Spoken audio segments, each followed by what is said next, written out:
gonna keep this thing moving along. And you know what? Before we bring this guy in, I'm just gonna let him see the camera because he knows what it is he's interested in. What's up, Nick? Oh, What's up, yeah. baby? Good evening. What's up? Good evening, Will. How are you? Hey, Nick, long I time, see. man. Yeah, it's been a little while. I see Mr. Obnoxious is still here, so that's nice. Wow! Wow! There you go. That's right, Let's pal. go, Nick. That's right. You wanted to bring me on your show. Now you're gonna get it. There you go. You wanted me to come on and talk to you, did you? Okay, I'm here, buddy. We'll What do you want to start off know? with this guy. Start off with this guy because Nick and I, we got a history. So go ahead, Will. Okay, well, Well, I'll answer your well, questions. yeah. So we obviously wanted to bring you on to talk quarterbacks. I heard that you Sure. and Sean have been going back and forth a little bit. So bring me up to speed. Essentially, Okay. what did you see I, in 2022 from Sam Howell, and what do you think we should be expecting in 2023? Okay, so and again, Sean knows we've gone back and forth on this. So Sam Howell gets in, what was it, one game? One game. So you didn't really see, obviously, everything that Howell could do, though, okay? Obviously, you wanted to beef up the offensive line for any quarterback. So re-signing Andrew Wiley and getting Scott in there was probably good for you guys on the offensive line part. You could probably pick up another tackle, I guess, in the draft at some point, right? You got the first three picks, you're in the top 100. I mean, you got 16, 47, and 97. So you could probably, with that 97th pick, get a nice, one of those Big Ten offensive linemen who's like 6'6" and weighs 300 pounds that the Big Ten always produces every year. So you probably still could do that. But as far as the quarterback goes, honestly, and this is the battle Sean and I have been having because obviously Sean is a Sam Howell guy from his days at Carolina to now being with his favorite team, the Commanders. However, So do you he's know? very high on. Yeah, exactly. This is what I've been dealing with, Will, for about the last month. So this is what I'm saying. But okay, so here, let's get into it then. This is what we've been not so much arguing about, but this is where I think what I said was, and I will be honest about what I said. Bringing in Jacoby Brissett to me, yes, it's Sean was arguing that it's a similar situation to Chicago. Fine. We brought in Andy Dalton for ridiculous amount, $10 million for 1 year, and with Justin Fields there that 1 year. And yeah, so they go with Andy Dalton, and we all saw how that worked out because Andy Dalton, whatever, he sucked. Okay. So yes, we brought in Justin. Obviously, he's the quarterback. That's another story for another time. Sam Howell's played one game, okay? And I get it. You drafted him with the intent, I'm sure, especially getting rid of Taylor Heineke, that he was going to come in and be the quarterback this year. But then you turned around and signed Jacoby Brissett. And my kind of argument was Jacoby has started in the NFL and actually done a pretty decent job in his starts. And so to me, I think you have a bit of a competition here because if I'm Jacoby, I'm not coming in to back this kid up who's played one NFL game. I'm coming for the starting job. And if you're not, Jacoby shouldn't be playing football. That's all I'm saying. So to me, the coronation of Sam Howell is not 100% given to me. Again, I'm the outsider. I don't disagree with this. Can we Oh, say Nick Foles? He sat on the bench happily making a paycheck. Jacoby's going to be on the okay. bench. But Nick Foles already had a Super Bowl ring. What does he care? He's got a Super Bowl ring. He took over for Carson. I'm injury prone Wentz whatever. You already know how I feel about him. He really did well for you guys last year, didn't he? But anyways, I'll digress. You were right. I won't, You were right. I said it on our show. You were right. I'm done. just saying, I did. Right. I don't want to say I told you so, but hey, let's do this. You No, did. You were but- right but, outside of Wrigley Field, and you told us what's Oh up. my god! Right. Oh. Do you remember that? Right. I was do. outside. I was getting furious. windblown I was like, at the bus stop. Nick. But I hear you. But no. So to me, you have a competition here. Again, I get that Sam Howell is probably the future. Obviously, you drafted him for a reason. I'm not going to deny that. So, yeah, you're going to see what the kid has, especially in training camp. Like I said, in these preseason games when he's competing for that starting job, you're going to see what he's got. Yeah. And I think that will definitely tell again, because if I'm Jacoby, I'm coming in to take this job. As you said, you like your offense, and I won't lie. It's got some really good parts to it. So if I'm Jacoby, I'm like, yeah, I want to work with these guys.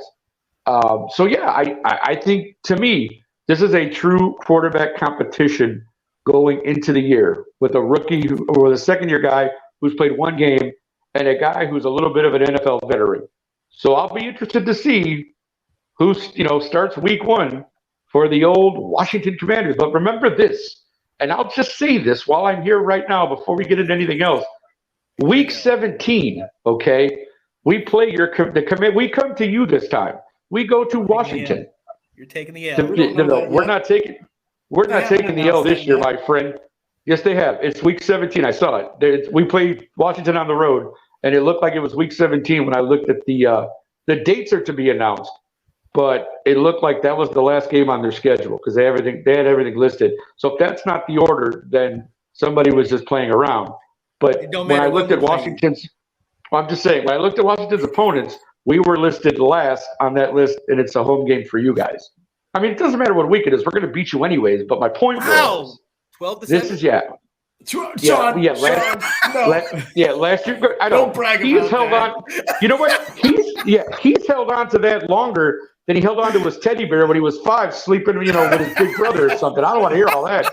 Like, just don't even give me. He holds on. Yeah, Sean holds on to. Remember the whole Tom Brady trophy throwing thing that he held on to for like 2 years? Like he still talks about that. So I mean, yeah, exactly. Oh, wow. Yes. See what I mean? I don't disagree with you about the competition part. And I think that it's important because it's important that Sam Howell wins the job, Yes. Correct. Because he is up against someone who has started in the league, who has won occasionally in this league and has experience. And so winning the job is most important for Sam Howell. And I think they're going to give him every opportunity to win it. And ultimately, I think he will come ahead. But Ron doesn't have time to say, I'm going to develop this quarterback and go 4-13, because he won't be back if that's the case. So he has to win. Right. And if Jacoby comes in at the training camp, I don't think we got to worry about July, but come mid-August, if Jacoby is playing ready, is playing better, then, you may see a shift where they just say, he won it. We got to go with it because we need to win starting in week 1. Mm-hmm. And that's the thing. And I think, like you said, you pointed it out, because we all know Rivera is probably on a short leash now, given how many years he's been there and what's happened. So the fact that Eric Bieniemy was signed kind of makes you think, is Eric being groomed for a head coaching position in the old Washington Commander, world there? So, I mean, I think it is very important for Ron to win. And as you said, kind of win now.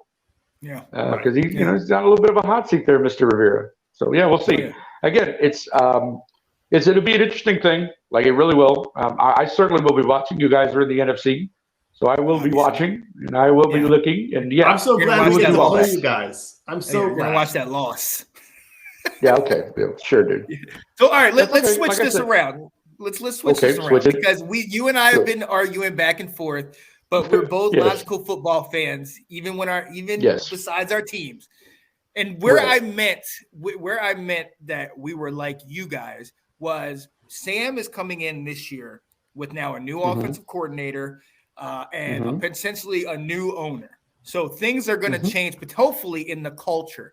What would be something that you would tell either us or Sam, like similar to what with Justin? You knew with Justin in that second year, it was just about progress. You just wanted to see him improve, especially once the new guys came in. So you look at our situation, despite the whole QB back and forth.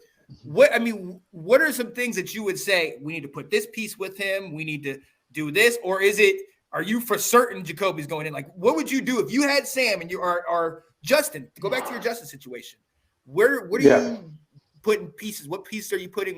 How are you working that out? For you guys, I got a name for you. And you have the 16th pick in the first round, right? Mm-hmm. There's a possibility. There's a remote possibility that there's a running back at 16 who could be the best running back in this draft named Bijan Robinson. Mm-hmm. Now, again, he's been predicted anywhere from like 7 or 8 through like 16, 17. You know what I mean? Like, nobody knows where Bijan's going to go officially. But I got to think, I mean, I know running back isn't the top priority, but I got to imagine if you're looking at a generational talent like Bijan Robinson and he's sitting there at 16, why do you not take him? Do you know what I mean?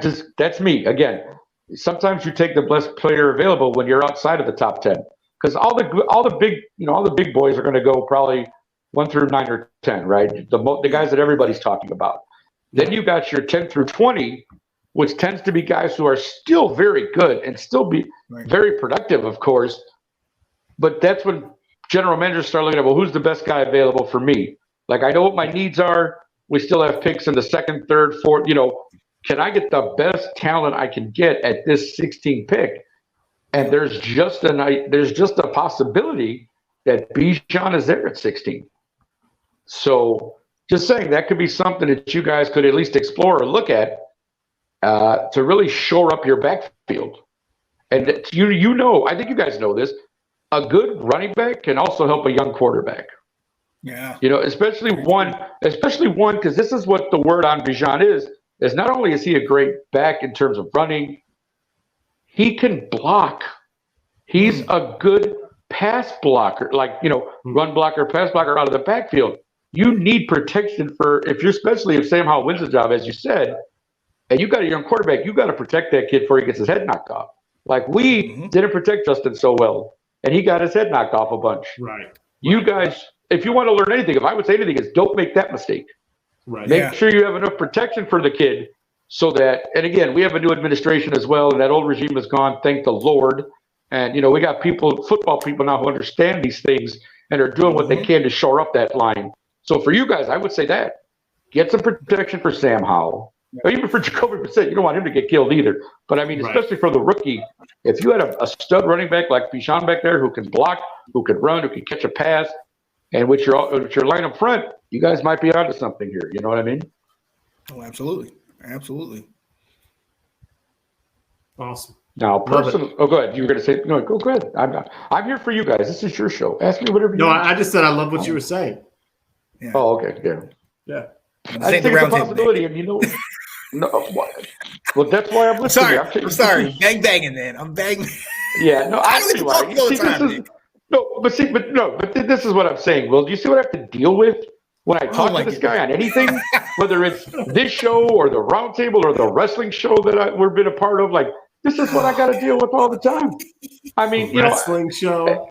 Yes. Oh yeah. We won't get into that because this is a football show. We have a Chicago street fight coming up, but yeah, we're not gonna talk. That's right. Yeah, if you ever show up in Chicago, you're done, pal. Because I'm gonna take you out. But that's a different story. Like I said, we can talk about that another time. Oh, I'm coming. Yeah, I know you are. Look, so you said this. Will, I'm gonna let you ask, but you talked about protection, and yes, in the private chat, a lot of people they were talking about Bijan potentially going at 10 or 15 or somewhere higher than us. Yeah. So along the lines of protection, there are a lot of guys that are out there. We know you guys a couple years ago got Tevin Jenkins, and now finally getting him going. That was a huge deal. Yeah. What do you think for us? If Bijan's not there, are we going tackle? We talk guard. Well, here's the thing. Obviously, the two biggest tackles being talked about are Larry Johnson, Paris Johnson, and Peter Skoronski. Not grandmama. Now again, not grandma. Sorry. It's not UNLV, and it's not basketball. Right. Yes, correct. Right. My bad. Paris Johnson Jr. And Peter Skoronski. And I think I don't know that either one of those two would be available at 16. Yeah. Right. But as we know from past drafts, the craziest stuff happens. It does. You know what I mean? Like, and to me, if one of those tackles is available at 16, you shouldn't be looking anywhere else. Yeah. You know what I'm saying? Because one of those two studs would definitely solidify your line. You know what I mean? 100%. So that's the possibility too. And the other thing, I know you guys are in it. I saw a couple things. Again, in doing a little research, quarterback obviously is a big one for you guys this year in the draft. Probably and there's a couple of names that have been associated with your Washington Commanders, and one of them I actually really like because he played at Illinois. That's Devin Witherspoon. Oh, I wish. He might be available at 16. Well, it's possible. Again, We hope. stranger things have happened. We know. Like, he's projected, I think, to go like 10 or 11 in some drafts and all that, 12. Mm-hmm. But again, if they decide to go with Joey Porter Jr. first as a corner, with another team likes Joey better, you could see a Devin Witherspoon at 16. Or the other way around. Somebody likes Devin better, and you got Joey Porter Jr. sitting there at 16. Right. So you guys have a lot. There's a lot of things that could happen for you guys that could actually make that 16 pick phenomenal for you guys. Right. And again, we all know there's trades up, trades down. There's still talk about, not to mention my Bears, but we have that 9 pick, and there's teams now that are clamoring to maybe move up with. I've heard Pittsburgh possibly moving up because they like Jalen Carter, which would then make sure the Eagles don't get him because they got the 10 pick right behind us. So there's all kind of things that could still happen in this draft, people wanting to move up. I was intrigued by something Nate said, so if I could real quickly talk about that. Oh, yeah. He said if you traded Montez Sweat, you should get at least a second and a fourth round, right? Like somebody was saying that, or second, fifth round. Will, I think you mentioned it, right? Second, fourth round, whatever. Wouldn't it be great if my Chicago Bears thought, I would like a Montez Sweat on that defensive line because we need a couple of pieces there. Oh, yeah. And what if we offered said Washington Redskins a second and fourth round pick for Mr. Sweat? It takes care of one of our needs because we have multiple picks. We still have like 8 or 9 picks in this draft outside of that. So stranger things have happened. But again, when I heard that, I'm like, my radar went up. Like, I think I would take a Montez Sweat for these Chicago Bears. That wouldn't be bad. I know. Yeah. So again, there's all sorts of things and all combinations. That's the greatest thing I think about the draft. That's one of the things that makes it so fun to watch. Is because you really don't know. Look, a lot of times out of like knowing who the first or second pick is going to be, after that you're kind of going, let's see what happens. What are they going to do? What's this? What's that? Because usually number 1 and 2 are generally kind of thought out and like, okay, we know what they're going to take. It's pretty much going to be this. But like 3, 4, 5 and up, you go, things could get interesting. So yeah, a lot of stuff going on there, a lot of things that could happen. So yeah, absolutely, yeah. I can't wait. As you know, and we've seen it firsthand, Nick, and we've watched it multiple times. Stuff could be all one way all the way up until draft night, and then all of a sudden, comes out about some player that did something, and then his draft stock is dropping. We've seen Jalen Carter and his draft stock potentially dropping for whatever's going on off field. But yeah, you're absolutely right. You never can tell what's going to happen, and I'm excited to see though. I'm excited to see. For sure. More excited to see what happens against y'all. Yes. I can tell you what's going to happen against the Bears. Stand up, left hand up. Who are we? Oh yeah. I knew that was coming at some point. So I was prepared for that. Yes, I know. I was prepared. It's okay, guys. I was prepared for that. And again, I can be a humble guy when I need to be. So I would just sit back and watch you guys hype all you want. And wait for that glorious day when that game happens in Washington. And just sit back, sip my Coca-Cola Zero, eat my sandwich and my chips, and watch as the Bears just pounce on you guys for about 4 quarters. That's all. No problem. Nothing, nothing too. It's all good. Sounds good. It's all good, bro. How many quarters did it take? How many quarters did it take you guys last time? Yeah. We know. 12-7. Yes, I know.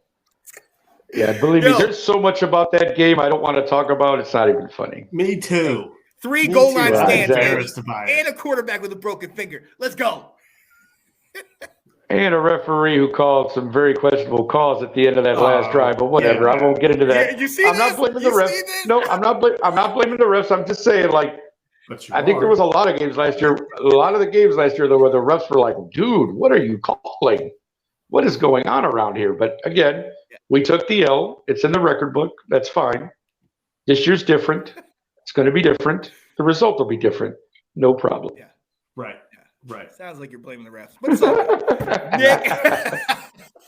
I blame you. Man. How about that? Yeah, I blame you. I accept that. Yo, you always great when you're able to come on here and go back and forth with us, Nick. Appreciate you, my guy. Are you gonna? No. I know the roundtable's kind of on hiatus till after the draft. Well, we're going to probably do a draft recap show. We've talked about it. So I'm going to get with the crew. You know, we got Delilah handy, you know, possibly Tina, someone, you know, maybe yourself. Maybe Will might want to come on and do a draft recap with us if he's available. You know, I know, you know, with the 2 kids and the wife and all that stuff, you know, busy guy. He's got a lot going on. So, I know. you know, Kids need to be healthy. You know, so they haven't been healthy lately. Well, there you go. Very good, sir. That's a great thing when your kids are healthy, because kids get sick more than anything, don't they? I tell you. They do. So, yeah. But again, so we'll probably do a draft recap show, and then again, you guys, you know, have seen me around. You know my face. I'll be around. You know, baiting Sean into any argument I can get him into, just so. Yes. Yeah. Keep it right. Anything I can do. And with Will, you know, I respect Will. You know, not that I don't respect Sean, but you know, I respect Will and his professionalism and his willingness to never really goad me into anything, which is nice. He just, you know, states fact and he does his thing. And Sean's got to, you know, get in my face about stuff. All right, Will's cutthroat. All right. Yes, I'm sure he is in his own way. Yes. I usually go after Sean with my stuff. Yeah. Right. That's exactly right. And that's fine. Yeah, that's we got awesome. poor But no, Alex thank you. sitting in the background here for more than 30 minutes. We've got to. Sorry, Mr. Loosemore. And I apologize because that's kind of my fault, Alex. I had a small window to come on. He jumped. And Sean really wanted me to come on, so I apologize, Alex. But I'm sure Alex will be great. Probably try and listen in to see what he has to say. But thank you guys for letting me come on. This was great. It's always a pleasure to talk to both of you. Yes. Even if I have to, you know, defend myself always and get into some scraps. I'm all for that because, you know, my name is what? Nick, I want to smoke Rosario. And don't you ever forget that, my friend. Just remember that. Hey, what's Jacoby Brissett's number? Maybe I should get his jersey. Wow. He might be starting. Maybe I should get his. Bye, what's Nick. Jacoby's number? Bye, Nick. Left hand up. Who are we? Game. Let's go. All right, buddy. All right. Have a good night, guys. Thank you. Okay, you too. Blah, blah, blah, blah, blah, blah. This happened, that happened. You guys are sold on Carson Wentz. Like I said, this is Carson's chance. You know, your division is still not strong, let's be honest. It's still there for the taking, guys. And Washington has the ability to take it over, but you got to win, and it's got to start with Carson. That's all I'm saying. It's